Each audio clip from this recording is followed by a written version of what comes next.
Western Mongolia is a stunning place for a motorcycle tour. The scenery is just mind-blowing, and the nomads that call this giant expanse of land home leave such a tiny footprint that the vast steppe feels untouched, undiscovered, almost prehistoric.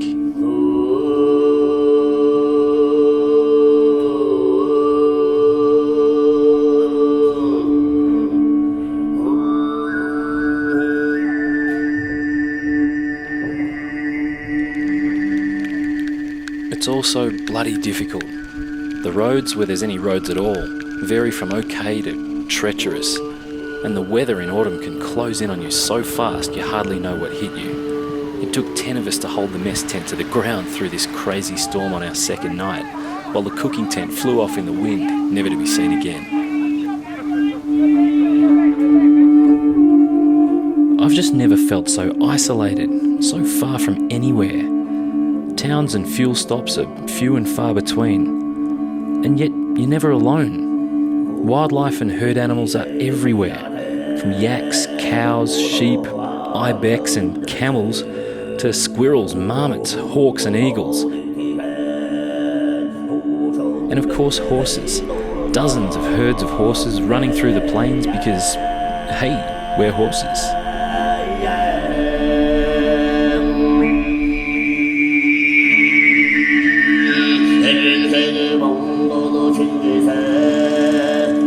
Our bikes for this trip? Royal Enfield Bullet 500s. They're heavy, low-tech, and pretty slow. Not the kind of bike I'd normally go for. But they make a funny kind of sense out here.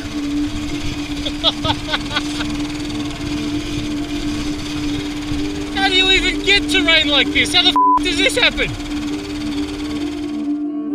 Any more engine or braking power, and you might get yourself in real trouble.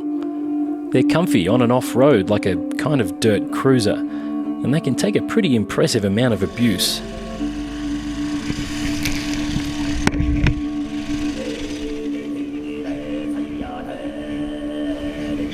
Best of all, when something does bend or break, our mechanic Gufram can generally fix it with a rock, a steel tube, a hammer, maybe a screwdriver. They feel kind of indestructible.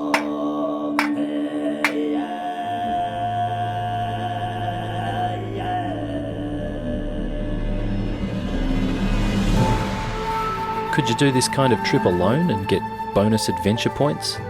Yeah, probably. I don't know if I'd have the courage to go so far out into the middle of nowhere without guides that speak the language and know the terrain. I certainly wouldn't have found the stunning array of campsites these guys took us to.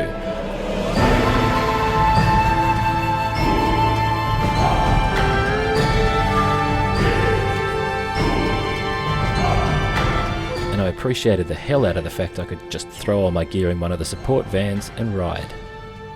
Those vans came in pretty handy too when a few soldiers started going down. Like Howie, who did 6 ribs and punctured his lung and had to get a medevac flight back to Australia with the help of the crew. Dougie here broke 3 ribs and his lungs started filling up with gunk, but he got back on the bike and finished the ride out. Murphy got a bit of a bruise and chipped a nail and rode the rest of the way in the van. They were just the unlucky ones. Everyone fell off at least 3 or 4 times. The fact is, riding Western Mongolia is an adventure, even if you do have hair and makeup trucks following you around Ewan and Charlie style. It's a country as unforgiving as it is unforgettable, and I sure appreciated the chance to do it in fine company without having to think about logistics.